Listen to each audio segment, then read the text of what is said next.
Hello guys, this is Swati और आज मैं एक नई सीरीज़ स्टार्ट करने वाली हूँ जिसका नाम है OTT टॉकीज़। और इसमें मैं आपको मैं जो देखूँगी OTT पे मूवीज़ और टीवी सीरीज़ उनके बारे में बताऊँगी। एक्चुअली OTT पे इतने ज़्यादा कंटेंट अवेलेबल है जिसमें जो डिसाइड करना बहुत मुश्किल हो जाता है कि क्या देखें क्या ना देखें। तो मे बी माई रिव्यू में हेल्प यू। सो जो मैंने रिसेंटली टीवी सीरीज़ देखी है वो है आरण्यक। और मैंने इसमें 8 एपिसोड्स थे और 40 मिनट्स के एपिसोड हैं। तो मैंने सोचा कि मैं 2 एपिसोड पर डे देखूंगी और 4 डेज़ में कंप्लीट कर दूंगी। बट मैंने जब इसको देखना स्टार्ट किया तो ये इतना ज़्यादा इंटरेस्टिंग था, इतना डिफरेंट था कि मैंने इसको बिंज वॉच कर लिया। एक्चुअली इसमें इसको देखने पर हॉलीवुड जो टीवी सीरीज़ आप देखते होंगे क्राइम थ्रिलर, उनकी जो सीरियल किलर वाली होते हैं टीवी सीरीज़, उनकी याद दिलाती है। बट ये देसी तड़के के साथ है और इंडियन वर्जन है उसका। काफ़ी रिलेटेबल है और जो प्रेजेंट किया गया है वो काफ़ी रियलिस्टिक और डिटेलिस्टिक है। इसकी कहानी नर तेंदुए का एक मिस्टिकल माउंटेन क्रीचर है जिसकी फॉकलोर उस जगह पे काफ़ी टाइम से चर्चित है। लोग उसके बारे में बात करते हैं और डरते हैं। तो उसके आसपास कहानी घूमती रहती है और साथ ही साथ उससे इसमें सुपरनैचुरल एंगल आता है। साथ ही साथ पुलिस वाले और पॉलिटिशियंस की पर्सनल लाइफ के बारे में के छोटी छोटी चीज़ें दिखाई गई हैं जो काफ़ी इंटरेस्टिंग हैं। किस तरीके से वो अपनी लाइफ में प्रॉब्लम्स को फेस कर रहे होते हैं, किस तरीके से उसको सॉर्ट आउट करते हैं, वो दिखाया गया है और वो इंटरेस्टिंग है। और साथ में ये एक क्राइम को सॉल्व हो रहा होता है, क्राइम हुआ होता है, मर्डर, वो सॉल्व हो रहा होता है। तो कहानी काफ़ी अच्छी तरीके से गढ़ी गई है और प्रेजेंट की गई है, देखने में इंटरेस्टिंग है। अब हम लोग प्लॉट पे आते हैं। प्लॉट स्टार्ट होता है सिरोना नाम का एक गांव टाउन है, स्मॉल टाउन है, रिमोट टाउन है, हिमाचल प्रदेश में दिखाया गया है। और ब्यूटीफुल लैंडस्केप है, बहुत सुंदर है। और वहाँ पर एक फॉरेस्ट दिखाया गया है जहाँ पर नर तेंदुआ रहता है, लोग ऐसा कहते हैं।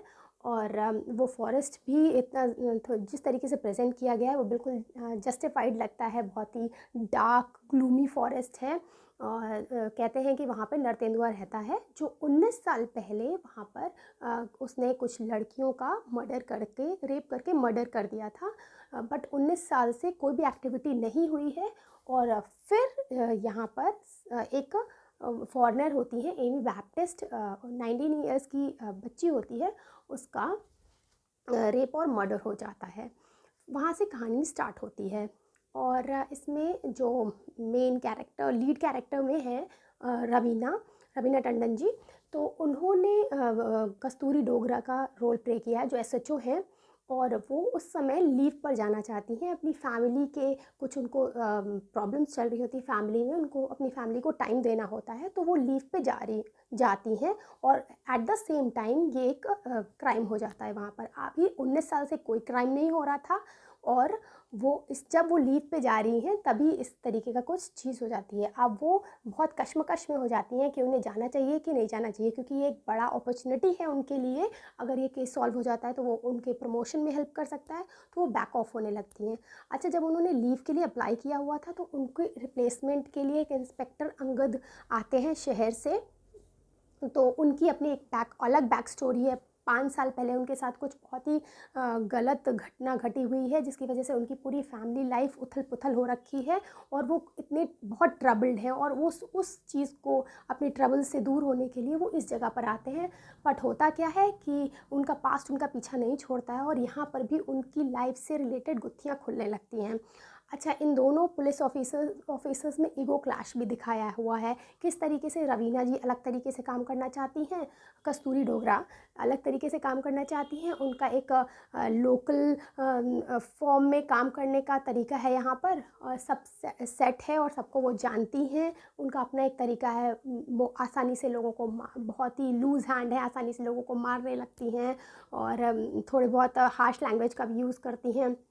But at the same time जो ये आए हुए हैं इंस्पेक्टर अंगद, ये किस तरीके से एक प्रॉपर इन्वेस्टिगेशन में विश्वास रखते हैं और किस तरीके से step by step case solve करते हैं। तो अब इन दोनों में ईगो क्लैशेस होने लगते हैं और दोनों अपने अपने तरीके से इन्वेस्टिगेशन के से आगे बढ़ते हैं। जो रवीना जी का कैरेक्टर है, जो कस्तूरी डोगरा का है, जो उन्होंने प्ले किया है, वो बहुत ही अच्छी तरीके से उन्होंने प्ले किया है। वो इन्होंने एक धमाकेदार कमबैक किया है और वो एक स्ट्रॉन्ग लेडी दिखाई गई हैं। जो पुलिस वाली का कैरेक्टर उन्होंने प्ले किया है, बहुत स्ट्रॉन्ग कैरेक्टर प्ले किया है। एट द सेम टाइम वो जो एक केयरिंग मदर भी दिखाई गई है, किस तरीके से वो अपनी बच्ची के फ्यूचर के लिए केयरिंग हैं और उसकी बार बार उसको पढ़ाई करने के लिए कहती हैं और उसकी सारी चीज़ें समझती हैं। और उनका मैरिटल लाइफ जो है थोड़ा उथल पुथल चल रहा है, उसको भी बार बार दिखाते हैं, किस तरीके से वो सॉर्ट आउट करने की कोशिश करती हैं, किस तरीके से प्रोफेशन और पर्सनल लाइफ के उनकी सारी डिसबैलेंस हो रखी है और जिसको वो सोचती हैं कि बैलेंस करने के लिए वो छुट्टी लेके सब कुछ बैलेंस करेंगी। बट अब धीरे धीरे उनकी भी लाइफ की थोड़ी सी जो गुत्थियाँ हैं वो सुलझती रहती हैं और इन द एंड में वो कुछ शांत होता है उनके फैमिली में जो भी हो रहा होता है। उसके बाद इंस्पेक्टर अंगद, ये यहाँ पर जो कैरेक्टर है वो काफ़ी थोड़ा सा ग्लूमी से कैरेक्टर है। उनके साथ इंसिडेंट ही ऐसा हुआ है जो काफ़ी ग्लूमी से कैरेक्टर हैं और बस वो मुझे ऐसे कैरेक्टर लगे कि हाँ, he could have been better in the series, better act और अच्छा से एक्ट कर सकते थे। रवीना टंडन जी उनको जो है ओवर शैडो कर देती हैं। उसके बाद जो कैरेक्टर आता है वो है आशुतोष राणा का। बहुत इंटरेस्टिंग कैरेक्टर है। एक ऑरा क्रिएट करते हैं वो अपने चारों तरफ और मिस्टिकल ऑरा क्रिएट करते हैं वो अपने चारों तरफ और वो ही ऐसे हैं जो नर तेंदुए का जो फॉकलोर है उसको ऐसा सबको रियल फील करवाते रहते हैं, बार बार भूलने नहीं देते हैं। और वो एक सीनियर हवलदार है, रिटायर्ड सीनियर हवलदार हैं जो 19 साल पहले नर तेंदुए का केस सॉल्व कर रहे थे। Almost at the verge of solving the case आ गए थे, बट कुछ ऐसा होता है कि वो हो नहीं पाता है और उनका रिटायरमेंट हो जाता है। तो वो उनकी वो गुत्थी अभी फंसी हुई है और वो उस लूप में फंसे हुए हैं और उसके लिए जी जान से अभी भी लगे हैं कि उनको वो केस सॉल्व करना है और उनका वो डेडिकेशन काम भी आता है। इन द एंड वो कुछ ऐसा करते हैं कि केस सॉल्व होता है। अच्छा, कभी कभी शक की सुई उन पर भी जाती है। ऐसा लगता है कि मुझे तो एंड में लगने लगा था कि may be he could be the killer, but in the end finally he was not. This is spoiler. Second और होता है कस्तूरी डोगरा जी की जो बच्ची है, जो नूतन जिसने रोल प्ले किया है, my god she is a gem. इतनी अच्छी एक्टिंग की है उस बच्ची ने। वो एक छोटे शहर की लड़की दिखाई गई है जो बहुत एम्बिशियस है और साथ ही साथ अपनी मदर की भी हेल्प करती है और पढ़ाई में काफ़ी अच्छी है।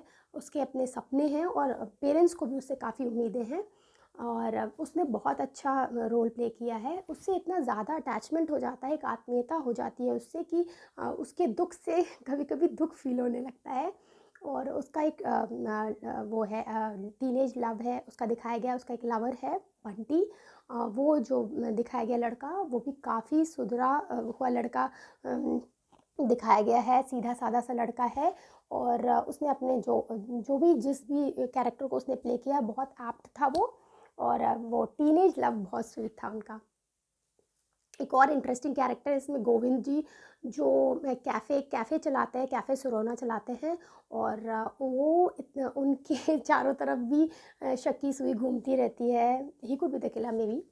और वो भी काफ़ी इंटरेस्टिंग है। उनका भी जो पास्ट लाइफ है और जो प्रेजेंट है उसकी गुत्थियाँ सुलझती रहती हैं एंड तक। और एक कैरेक्टर हैं कांति धूमल जी, जो बहुत ही कंफ्यूजिंग कैरेक्टर हैं। वो आज की जनरेशन, जो बिगड़ी हुई जनरेशन है, सारे तो बच्चे नहीं, सब बच्चे ही हैं, कुछ जो पर्टिकुलर बच्चे जो बिगड़े हुए हैं उनका रिप्रेजेंटेशन करते हैं। किस तरीके से उनके साथ क्या प्रॉब्लम्स हुई होती हैं, क्या उनके बड़े होने में उनके साथ क्या क्या डिफ़िकल्टीज़ होती हैं, तो वो ऐसे बन जाते हैं। और कभी कभी उनकी सही बात भी कोई नहीं सुनता है और वो काफ़ी कंफ्यूजिंग से कैरेक्टर्स दिखाए गए। ग्रे शेड लिए हुए कैरेक्टर है और काफ़ी कंफ्यूजिंग सा कैरेक्टर है। अच्छा, एक और कैरेक्टर है गगन जी। जो गगन हैं वो तो एक बहुत पढ़ने वाले हैं, जो यूपीएससी का एग्ज़ाम उन्होंने प्री क्लियर कर रखा है, मेंस की तैयारी कर रहे हैं, मेंस उनका होता है, फिर इंटरव्यू की तैयारी करते हैं वो। और बहुत ही सीधा जैसे पढ़ने वाले बच्चे होते हैं उस तरीके के कैरेक्टर दिखाया है। और इन द एंड उनके भी कुछ राज खुलते हैं।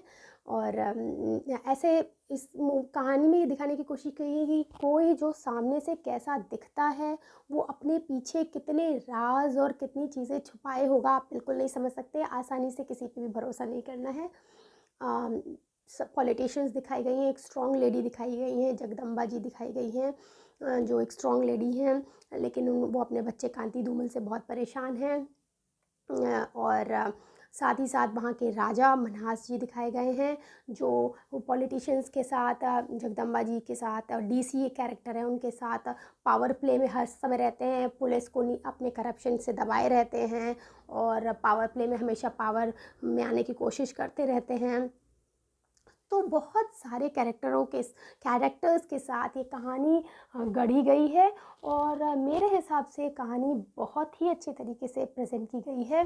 जो नॉर्थ इंडिया वाला एंगल है, ऐसा लगता है कि जैसे ह्यूमंस के ही जो एनिमल इंस्टिंक्ट हैं, जैसे पावर है और डिज़ायर्स है, करप्शन है मनी के लिए, और ड्रग्स वाला एंगल, नशा, ये सारा जो ह्यूमन की जो एनिमल इंस्टिंक्ट है उसी को नरतेंदुए के फॉर्म में दिखाया गया है।